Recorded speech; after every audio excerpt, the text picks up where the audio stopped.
Like, we've already had the smutty scenes and everything, and I'm just like, they better not be related, because that's weird. Hi guys, welcome back to my channel, Stories with Anamar. Now this is gonna be a end of year TBR for 2023, and what it entails is all the books that I am planning to finish before the end of 2023. Am I gonna accomplish it? Probably not, but I am ambitious. So some of these I already started reading and I'm in the process of finishing, and some of these others I am starting from scratch. And also some of these are rereads. Actually, a lot of these are rereads. First, I'm gonna start with the books I'm planning to finish. So I am currently reading or rereading Six of Crows by Lee Verdugo. I read this book back in 2016. Or when was this published? So this book was published in 2015. Damn. I read this book back in 2016. Like, I forgot everything that happened in it. Like, I seriously do not remember anything. I mean, I remember the main characters. There's a lot of aspects of it that I forgot. With the Netflix show that came out and me reading King of Scars, I really wanted to get back into this universe and relive it all over again. I'm about halfway done, a little bit more than halfway done. Okay, I guess I should tell you what the book's about if you don't know, but I feel like a lot of people here know what this book is, but if you don't, this is a duology. It's the first book in a duology. It follows the story of 6 young people who come together to undergo a heist. The odds of them surviving a very impossible task that they are being that they are tasked to do. I feel like that's all you need to know about it. Like, it's just that it's a very impossible heist. All the characters are badass, or some of them more than others. They all have qualities that you can admire, but also at the same time they can piss you off. So yeah, Six of Crows by Lee Verdugo. The next book that I am planning to finish this month is, I don't have a physical copy of it. It's actually a ebook, and it's called, I forgot what it's called. The Billionaire's Christmas Wish by Fern Fraser. So this is a spicy Christmas romance.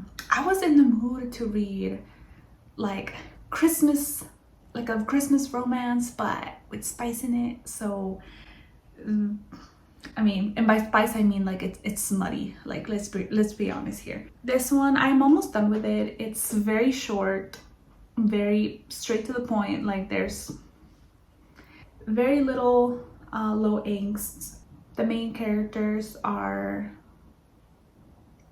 sorry, I already forgot their names. What the heck? Okay, so the female, her name is Audrey. Luca? Yeah, the guy's name is Luca.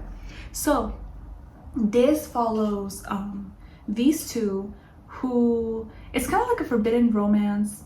Both of their families are against them dating, but they forbid it for them to date.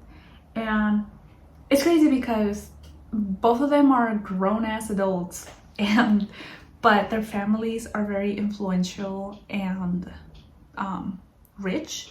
So, you know, I don't know how that works, but I guess when your families are rich and influential, like, they can have a say on who you date and who you don't date. That's just what I think. Luca, he's a very famous movie producer or director, and Audrey just happens to land a role as a makeup artist for this movie that he's directing / producing. So they meet again after, I guess they had like a little fling going on before their parents discovered that they were messing around. So yeah, they said, fuck no, you know what, we want to be together. fuck are what their families have to say. And like the forbidden aspect of it is not really forbidden, because we don't really see the point of views from the family yet. At least we don't know what this secret behind, like why they can't be dating. And I swear to God, if it's because they're related, I'm gonna be so mad. Like, we've already had the smutty scenes and everything, and I'm just like, they better not be related, because that's weird. For the next book, I'm actually listening it to, or in audiobook. It's The Da Vinci Code by Dan Brown.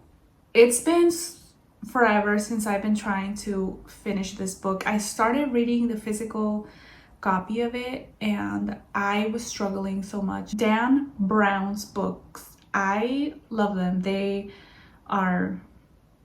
keep you on the edge. I always finish them within a few days because they are just so captivate. Like, I don't even know what the word is. Like, they just catch you. Like, it's like the mystery of it all, and it's like they're very thrilling. But Da Vinci Code, it starts out very slow. Dan Brown does this thing where he sort of info dumps. He's like elaborating on some aspect that's actually fact in real life, and he kind of gets lost in it for a little bit, and I usually overlook it. Sometimes it's not as bad, but I feel like it happened way more often in Da Vinci Code. It's been like 3 times that I've tried to read the book and it's been very difficult, but I decided to just do the audiobook because I think that's gonna be the only way I'm able to get past it. And it's actually working. I've made significant progress. I got past the boring parts in the beginning, so now it's kind of like the story's moving along better. So the Da Vinci Code, and it's part of the Robert Langdon series. All of these books are anthologies. You don't have to read them in order of publication. You can just read whichever one you want. They all follow main character Robert Langdon. He's a Harvard professor of symbology, and this man always gets caught up in some national threat, security issue. They always end up recruiting him because he's got the knowledge. He is a symbologist, like he knows what's going on. Now, Da Vinci Code, it's controversial. Well, actually, I feel like all of his books are very controversial, to be honest, but especially Da Vinci Code because it brings the religious aspect into it. It's very interesting. His books really do sort of challenge your belief. Now on to the books that I am not currently reading, but I want to finish before the end of the year. Another Christmas romance. This is Christmas Eve at Friday Harbor by Lisa Kleypas. It's such a beautiful book. It's so pretty. Yeah, this book, I actually read this before. I don't remember much of it. I just remember it's a very sweet romance. It's not really smutty. So it follows the story of this single father who he's searching for love again. The female love interest, she doesn't believe in love anymore because she had some bad experiences, and they end up crossing paths. Things lead to another. They fall in love.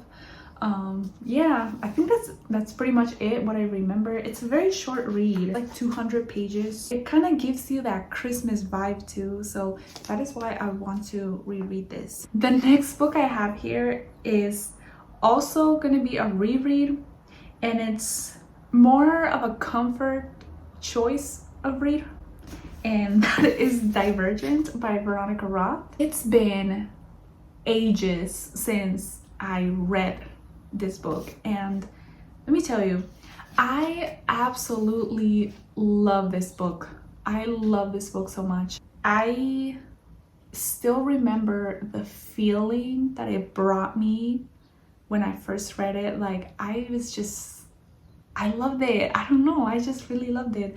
So I want to re-experience those emotions. I don't plan on rereading the next books, like Insurgent and Allegiant. I did read the whole series, and I will say that this could have been a one book story. Like the way that Divergent ended, I felt like that could have been it. Like it could have been open to interpretation. We didn't need to explore more into the story, because I just feel like the last two books really messed up the story. But that's just my opinion.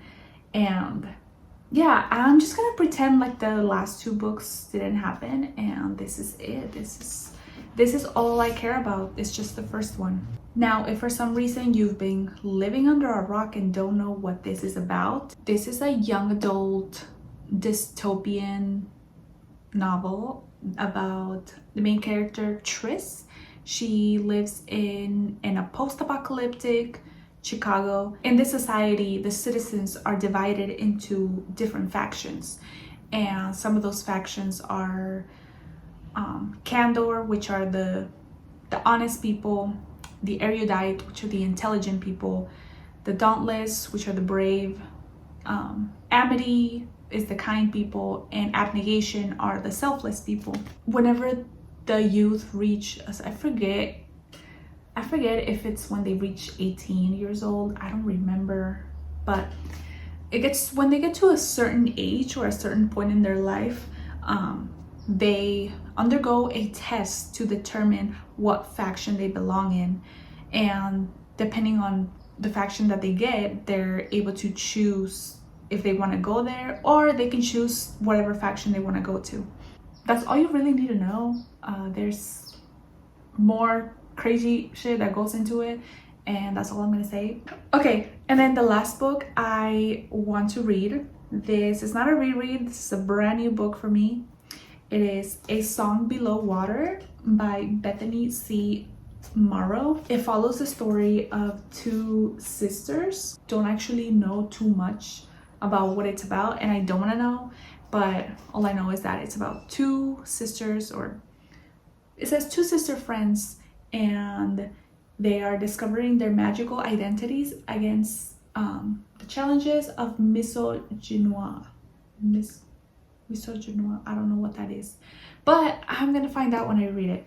I have a good feeling that this book is gonna be very wonderful, and it's just gonna give me good vibes. It's gonna bring good vibes. So yeah. All right, so that concludes all the books that I am trying to read before the end of the year. Honestly, I don't know if I'm gonna be able to read all of them. I 100% will finish at least two of the ones that I'm currently reading, and maybe get into one of these other ones, but we'll see.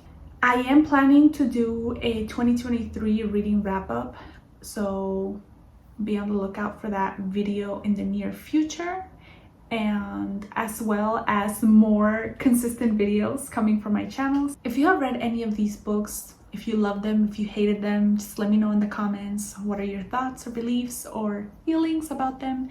And yeah, thank you so much for watching this, and I will see you on the next video. Bye.